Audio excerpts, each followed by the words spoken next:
नमस्कार। छत्तीसगढ़ के बाद हमारे साथ में आपका स्वागत है। मैं हूं आपके साथ अभिनय सिंह चौहान। वंदे मातरम के गायन को लेकर छत्तीसगढ़ की सियासत में घमासान मचा हुआ है। इंदिरा भवन में राष्ट्रगीत के गायन को लेकर बीजेपी ने कांग्रेस पर गंभीर आरोप लगाए हैं। बीजेपी विधायक अजय चंद्राकर ने इसे राष्ट्रगीत का अपमान बताते हुए तुष्टीकरण का आरोप लगाया और उच्च स्तरीय जांच की मांग की है। वहीं कांग्रेस प्रदेश अध्यक्ष दीपक बैज ने बीजेपी पर पलटवार करते हुए उसके नेताओं के ध्वजारोहण और राष्ट्रगान के दौरान आचरण पर सवाल खड़े किए। यानी एक तरफ राष्ट्रगीत के सम्मान का मुद्दा है तो दूसरी तरफ बीजेपी नेताओं के आचरण पर सवाल खड़े हो रहे हैं। दोनों दल अब एक दूसरे से जवाब मांग रहे हैं और सियासी बयानबाजी तेज हो गई है। मुद्दा राष्ट्रगीत और राष्ट्रगान के सम्मान का है, लेकिन सवाल यही है कि इस सम्मान की कसौटी सबके लिए एक जैसी है या नहीं। हम चर्चा शुरू करेंगे, उससे पहले सुन लेते हैं कुछ प्रतिक्रियाएं।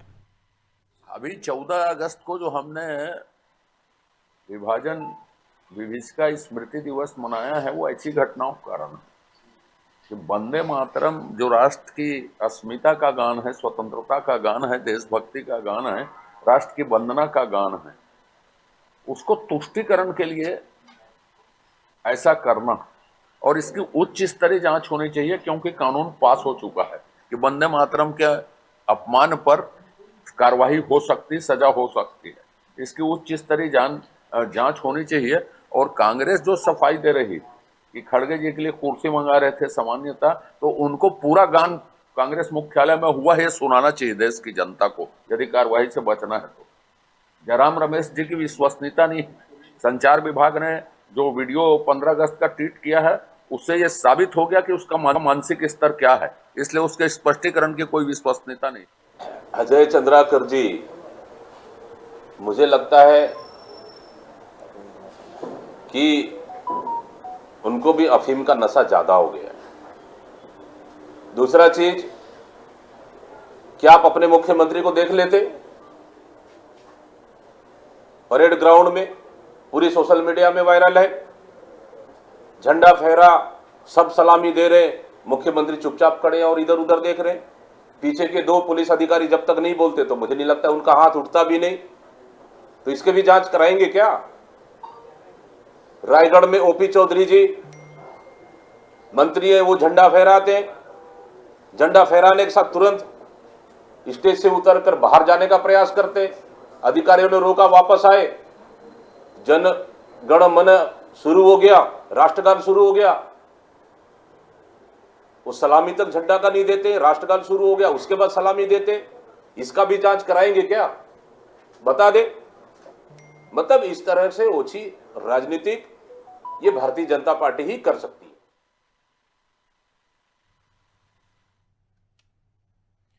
और इस विषय पर हमारे साथ चर्चा करने के लिए खास मेहमान जुड़ गए हैं। चर्चा में आज हमारे साथ पुष्पेंद्र उपाध्याय, पैनलिस्ट बीजेपी से जुड़ गए हैं। इसी के साथ रमेश पांडे जी, वरिष्ठ पत्रकार, जुड़ गए हैं और रिंकी पांडे, प्रवक्ता, कांग्रेस से हमें ज्वाइन कर चुकी हैं। तीनों ही मेहमानों का सबसे पहले मैं बहुत स्वागत करूंगा अनादि टीवी पर। और पुष्पेंद्र जी, सवालों की शुरुआत आपसे कि देखिए, एक तरफ आप राष्ट्रगीत के सम्मान की बात करते हैं, दूसरी तरफ इस तरह का आचरण, आरोप जैसा कांग्रेस ने लगाया है। अनादि टीवी के समस्त दर्शकों को मेरा नमस्कार, जय श्री राम। अभिनव जी आप हैं, रमेश पांडे जी वरिष्ठ पत्रकार हैं और रिंकी जी भी उपस्थित हैं, सभी को नमस्कार। मैं आपके लोकप्रिय चैनल के माध्यम से बताना चाहता हूं अभिनव जी, देखिए, वंदे मातरम सिर्फ एक गीत नहीं है, यह भारत की स्वतंत्रता चेतना और राष्ट्रीय अस्मिता से जुड़ा राष्ट्रगीत है। इसके गायन के दौरान उचित सम्मान और मर्यादा अपेक्षित है। पूरे देश की जनता उनका सम्मान करती है। दूसरा, राजनीतिक मतभेद अपनी जगह है, राष्ट्रीय प्रतीकों का सम्मान अपनी जगह है, लेकिन राष्ट्रगीत के सम्मान में समझौता नहीं होना चाहिए। कांग्रेस हमेशा से यही कर रही है। दूसरा, अगर बताऊं अजय चंद्राकर जी का जो विषय है, अजय चंद्राकर जी भारतीय जनता पार्टी के वरिष्ठ नेता हैं, वरिष्ठ विधायक हैं, कैबिनेट में मंत्री रहे हैं और उनका एक वीडियो वायरल कांग्रेस के लोग किए थे, जो प्रशिक्षण वर्ग का था, वहां पे भाजपा का झंडा फहराया गया था, उसको 15 अगस्त के दिन फहराया गया, ऐसा बोलना कितना गलत है। ये मतलब मुझे ऐसा लगा कांग्रेस कहां जा रही है, कांग्रेस क्या कर रही है, कांग्रेस पूरा दिशा विहीन हो चुकी है। कुछ भी बोल रही है, कुछ भी सुन रही है, कुछ भी कर रही है। इतने वरिष्ठ लोगों का आप ऐसा वीडियो वायरल कर रहे हैं, छत्तीसगढ़ की जनता देख रही है, आपको माफ करने वाली नहीं है। दूसरा, अभी आप देखे होंगे, केंद्र की बात करें, सोनिया गांधी जी खड़गे जी को बोल रही थी कि ये क्या है, वंदे मातरम बंद कराइए। अगर वास्तव में कांग्रेस के लोगों को लगता है तो पूरा उसको सुनाया जाना चाहिए कि उस समय क्या चल रहा था। अगर कांग्रेस को लगता है कोई अपमान नहीं हुआ है तो वहां पे जांच से कांग्रेस क्यों डर रही है अभिनव जी? जांच से दूध का दूध और पानी का पानी होना चाहिए। भारतीय जनता पार्टी राष्ट्रीय ध्वज के सम्मान के लड़ती है, वंदे मातरम गाने की वकालत करती है, धारा 370 को हटाने की मांग कर रही थी, राम मंदिर बनाने की मांग की है। ऐसे राष्ट्रीय मुद्दे को लेकर के भारतीय जनता पार्टी काम करती है। उसी का परिणाम है कि भारतीय जनता पार्टी को सब लोग अपने हथेलियों को उठाते हैं। राष्ट्रीय प्रतीकों के सम्मान में कोई छूट नहीं होनी चाहिए। नहीं, आचरण पर क्या जवाब है? जैसा दीपक बैज ने कहा कि एक तरफ आप सलामी देने के लिए जो है बाद में सलामी देते हैं, दूसरी तरफ आपको पुलिस की तरफ से कहना पड़ता है, जो कि प्रदेश के सबसे बड़े नेता हैं, प्रदेश के मुखिया हैं, उन्हें पुलिस की तरफ से कहना पड़ता है, और दूसरी तरफ आपके वित्त मंत्री चल देते हैं सीधा झंडा फहराते हुए। तो ये आचरण आप मतलब इन आरोपों पर क्या कहेंगे? क्योंकि एक तरफ आप राष्ट्रगीत के सम्मान को बनाए रखने की बात कह रहे हैं। देखिए विनोद जी, ऐसा है, माननीय मुख्यमंत्री जी, एक समय होती है, मर्यादा होती है। मैं आपके डिबेट में बात कर रहा था, 2 मिनट बाद आवाज आती है, 2 मिनट बाद बोला जाता है, उस समय सीमा होती है, उसके बाद सलामी ली जाती है। कांग्रेस के लोगों को क्या मालूम है? कांग्रेस के लोग मुख्यमंत्री जी के ऊपर छिटाकशी कर रहे हैं, थोड़ा तो समझना चाहिए। नहीं, वो तो कांग्रेस तो आज तक सत्ता में रही नहीं, कांग्रेस के मुख्यमंत्री आज तक रहे नहीं। अभिनव जी, प्रदेश के अध्यक्ष दीपक भाई जी क्या बोल रहे हैं? आप टीम खा के खड़े हैं, ये शोभा देता है कांग्रेस के प्रदेश अध्यक्ष को? आप बताइए, मर्यादित भाषा का प्रयोग करिए, मर्यादा में रहकर बात कीजिए। छत्तीसगढ़ की पूरी जनता देख रही है, अमर्यादित होकर बात मत करिए। ठीक है, आप विपक्ष में हैं, विपक्ष की भूमिका में काम करिए, मगर किसी को गलत बोलना, सरासर गलत बोलना है, जनता देख रही है, आप बोल रहे हैं। ठीक है, ये क्या बात है? रिंकी जी के पास जाऊंगा। रिंकी जी 3 मिनट, 1 मिनट, ठीक है, पुष्पेंद्र जी वापस आएंगे। रिंकी जी 3 मिनट 10 सेकंड पूरे, अगर हम 6 छंदों की ही बात कर लें पूरे जो है राष्ट्रीय गीत की, तो मुश्किल से मुश्किल 3 मिनट 10 सेकंड लगते हैं। क्या 3 मिनट 10 सेकंड बहुत ज्यादा थे? क्या 3 मिनट 10 सेकंड बहुत ज्यादा लंबे थे कि मतलब खड़े होने में भी दिक्कत हो रही थी, कि कुर्सी मंगानी पड़ रही थी? मतलब इससे बड़े बड़े तो नेताओं के भाषण हो जाते हैं, नहीं होते? रिंकी जी देखिए वो कुर्सी मंगानी पड़ रही थी या लंबा था समय, ये तो उनके स्वास्थ्य पर निर्भर करता है, और जो स्वास्थ्य के बारे में जानकारी रख रहे हैं उस पर निर्भर करता है। लेकिन मैं सबसे पहले ये बता दूं कि कांग्रेस जो है, वंदे मातरम का कांग्रेस ने अपमान नहीं किया है। 15 अगस्त को इंदिरा भवन में वंदे मातरम पूरा संस्करण गाया गया है। सोनिया गांधी जी के इशारे को बीजेपी जो अपनी सुविधा अनुसार जो पेश कर रही है वो एकदम गलत है। अगर बीजेपी के पास आपत्ति है तो पूरे वीडियो का संदर्भ सामने रखे। सिर्फ कुछ सेकंड के वीडियो के आधार को बना करके किसी नेता की मंशा तय करना ये एकदम उचित नहीं है। वंदे मातरम जो है वो कांग्रेस के स्वतंत्रता आंदोलन की विरासत का हिस्सा है, इसलिए कांग्रेस पर राष्ट्रीय गीत के अपमान का आरोप लगाना राजनीतिक आरोप है, कोई तथ्य नहीं है। जब 15 अगस्त को जयपुर के, मैं आपको बता दूं, ये जो अभी एक जगह का उदाहरण मुझे दे रहे थे धमतरी वाला, तो 15 अगस्त को जो है तो जयपुर में जो बीजेपी कार्यक्रम हुआ, वहां पर वंदे मातरम की जगह में कोई दूसरा संस्करण गाया गया। इसको उनके प्रदेश अध्यक्ष ने क्या कह दिया कि ये गलती है, उस पर माफी मांग ली। और कांग्रेस की जहां बात आए तो वो सीधे बिना सबूत के, बिना जांच के वो सीधे उसको अपमान घोषित कर दे। ये कौन सा है? अजय नहीं, तो जांच की तो बात हो रही है रिंकी जी, जांच की तो मांग कर रहे हैं भाजपा वाले। जांच की मांग कर रहे हैं तो जांच का पना दोनों के लिए लागू होता है, कांग्रेस के लिए नहीं। कांग्रेस आप भी जांच करा लीजिए, आप भी देखिए, जैसे वो मांग कर रहे हैं जांच की, तो आप भी मांग कर सकते हैं, उसमें कोई वो बात नहीं है। मांग तो हम भी कर रहे हैं। अगर हमारा कहना सीधा ये है कि आप की सत्ता है और आप अगर जांच की बात कर रहे हैं तो आपका स्पष्ट होना चाहिए, सभी के लिए एक बराबर होना चाहिए। अगर जांच हो तो सभी, केवल कांग्रेस की तो, अगर मुख्यमंत्री और मंत्री पर सवाल खड़े हो रहे हैं किसी अपने प्रोटोकॉल को लेकर के, वो ध्वजारोहण के प्रोटोकॉल को लेकर के अगर सवाल खड़े हो रहे हैं, तिरंगे झंडे को लेकर के, राष्ट्रगान को लेकर के, किसी भी प्रकार से अगर खड़े हो रहे हैं सवाल, तो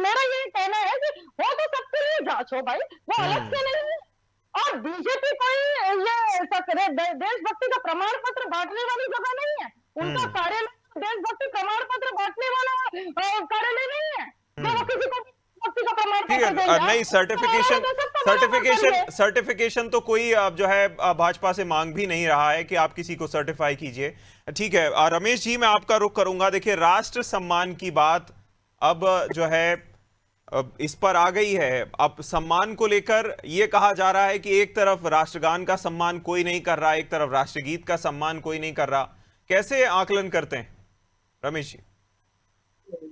चौहान जी, आप देखिए, जो बात थी मैं उससे 100% सहमत हूँ। कांग्रेस कार्यालय वंदे मातरम का अपमान नहीं हुआ, वंदे मातरम गाया गया। इसके लिए मैं खड़गे जी के साहस को सैल्यूट करूंगा। जैसा बीजेपी के लोग कह रहे हैं, गांधी जी कह रही थी कि बंद करो, लेकिन खड़गे जी ने उसको बंद नहीं होने दिया और वंदे मातरम का गायन पूरा हुआ। इसलिए मैं खड़गे के साहस को सैल्यूट करूंगा और वंदे मातरम का कांग्रेस कार्यालय में अपमान इसको नहीं कहा जा सकता। ये जरूर है कि सोनिया गांधी जी ने टोका टाकी की, ये व्यक्तिगत सोनिया गांधी का विषय। और उन्होंने क्या टोका क्या नहीं टोका ये नहीं है। दूसरी बात आई बात के मैं तब बैठ कर सुन रहा था कि मुख्यमंत्री जी का, ओपी चौधरी जी का झंडे को सलामी न दे या कुछ उसमें समय का इधर उधर होना, तो ये भी सही है कि ये सभी के लिए, कांग्रेस के लिए, हमारे लिए भी, आपके लिए, पूरे देशवासी के लिए ये है कि हम सबको जानना चाहिए कि राष्ट्र और राष्ट्रगान का हमें सम्मान करना है, कैसे अभिवादन करना है। इसके विषय में थोड़ा हमको पहले से भी अवगत होना चाहिए। हमारे जीवन शैली में ये केवल 15 लेकिन रमेश जी, एक पक्ष ये भी आता है कि राहुल गांधी जी की बॉडी लैंग्वेज को लेकर भी कई लोग सवाल खड़े कर रहे थे कि उनकी बॉडी लैंग्वेज यहाँ वहां देख रहे थे या फिर गान नहीं कर रहे थे। जैसा कि वीडियो में साफ तौर पर देखा जा सकता है कि या तो पूरा जो है शुरुआत गाई हो, पूरे 6 छंद याद ना हो, तो सावधान की जो है मुद्रा में खड़े हुए थे, या फिर बॉडी लैंग्वेज को लेकर सवाल खड़े हो रहे थे। लेकिन इसके उलट अगर हम देखते हैं, इसी तरह की एक घटना सामने आई जब कांग्रेस के राज्यसभा सांसद ने जो है प्रधानमंत्री के पॉकेट स्क्वायर को लेकर जो है, जबकि विपक्ष का जो है एक वो होता है, विपक्ष की जिम्मेदारी होती है कि प्रधानमंत्री ने मंच से क्या बोला, उन्होंने क्या विजन रखा देश के आगे, उस पर उसका एनालिसिस होना चाहिए। पॉकेट स्क्वायर का एनालिसिस कर रहे हैं, इसे कैसे देखते हैं? देखिए अविनाश जी, फिर मैं कहूंगा कि ये विषय मेरे ख्याल से क्या कर रहे थे, कैसा बॉडी लैंग्वेज था, ये नहीं है। भाव देखना चाहिए। राहुल जी का बॉडी लैंग्वेज चाहे जैसा हो, लेकिन वंदे मातरम के प्रति वहां खड़ा होना अपने आप में बताता है कि उनका राष्ट्र भाव ठीक था। बिल्कुल ऐसे ही प्रधानमंत्री का पॉकेट कैसा है ये विषय नहीं है, पर उनका भाव कैसा है मैं का ये जरूर। मैं ये कहूंगा कि ये सारी बातें ना आए, इसके लिए राज्यसभा में भी और विधानसभाओं में भी, लोकसभा में भी एक ट्रेनिंग सेशन हो जाए कि भाई राष्ट्रगान के साथ आपका बॉडी लैंग्वेज कैसा होना है, कैसे खड़े होना है, और विधानसभाओं में भी हो जाए कि भाई ऐसा होना है। तो ये बाकी चीजें बॉडी लैंग्वेज पे कोई सवाल नहीं खड़ा किया जा सकता, और मेरे ख्याल से ये अच्छा भी जी बिल्कुल। लेकिन रमेश जी, मुझे आशा तो कम ही है ऐसे ट्रेनिंग सेशन की, क्योंकि जिस संसद में लोग भेजते हैं करोड़ों रुपया खर्च करने के बाद लोगों को, वहां किस तरह की स्थिति देखने को मिलती है, तो ट्रेनिंग सेशन का कितना फायदा होगा ये बिल्कुल मुझे नहीं लगता। पुष्पेन जी, मैं आपके पास वापस आऊंगा। देखिए, जिस तरह से कहा गया कि आपके मुख्यमंत्री और जो है मंत्री, अगर उनकी भी जो है उनका आचरण ठीक नहीं होगा तो जांच तो फिर उनकी भी होनी चाहिए, अगर लॉजिक अगर वही है तो।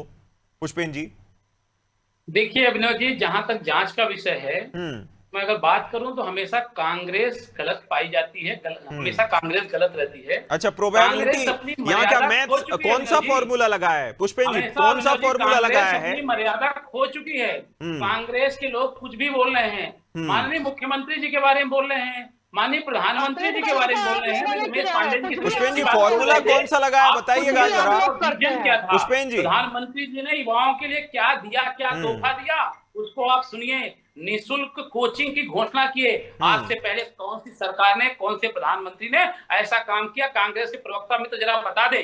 दूसरा, मुख्यमंत्री जी की आप बात कर रहे हैं, मुख्यमंत्री जितने शालीन हैं, एक मर्यादा होती है, एक समय के बाद होता है, सलामी ली जाती है, उसका समय होता है, उसकी मर्यादा होती है, समय सीमा के बाद में सब चीजें होती है। आप पहले से ऐसा सोचेंगे, बोलेंगे तो ये कांग्रेस कुछ भी बोल रही है। अभी अभिनव जी बताऊं, कांग्रेस अपनी मर्यादा खो चुकी है, कांग्रेस अपनी नैतिक कर्तव्यों को भूल चुकी है, विपक्ष की भूमिका को भूल चुकी है, कुछ भी बोल रही है। कांग्रेस अपने अस्तित्व की लड़ाई लड़ रही है। मैंने इससे पहले भी बताया, कांग्रेस खत्म, आतंकवाद खत्म, कांग्रेस खत्म, पत्थरबाज खत्म, कांग्रेस खत्म, घुसपैठिए खत्म, कांग्रेस खत्म, नक्सलवाद खत्म, कांग्रेस खत्म, पूरे देश की समस्या खत्म। अरे कहाँ पुष्पेन जी, कहाँ कांग्रेस खत्म? उनने आपको नहीं, सुनिए पुष्पेन जी, यहाँ आपको रोकना बहुत जरूरी है।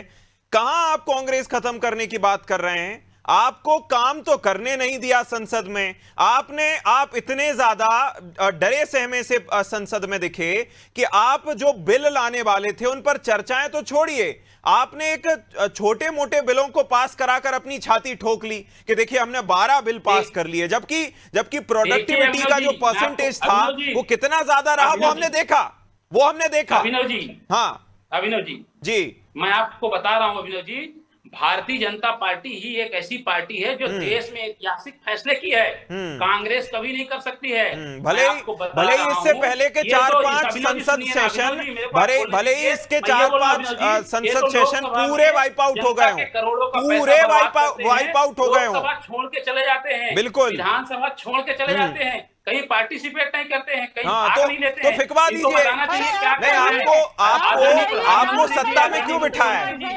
अगर उदंड है कोई, पुष्पेन जी, अगर कोई उदंड है तो उसको फिकवा दीजिए, बाहर का रास्ता दिखा दीजिए, रूल्स बदल दीजिए। हिम्मत है नहीं, आप सिर्फ आते हैं, राष्ट्रीय गीत गाते हैं और चलिए संसद सेशन खत्म हो गया।